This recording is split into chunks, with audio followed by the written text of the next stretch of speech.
I'm gonna have my first root canal. Found out that I'm a chronic teeth grinder, and that ground my teeth down so much that shattered. So might have some infection. Point where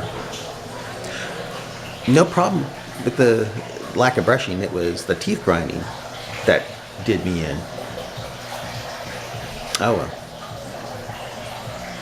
Oh, by the way, went to get a mouth guard to try to keep my teeth from grinding down further when I sleep.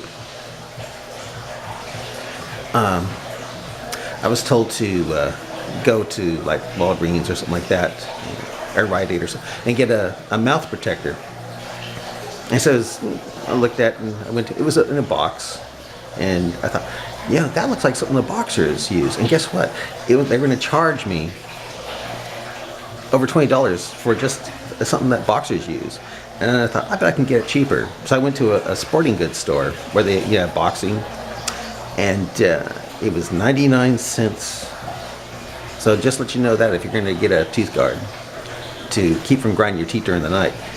Apparently, I have a subconscious hatred toward my teeth.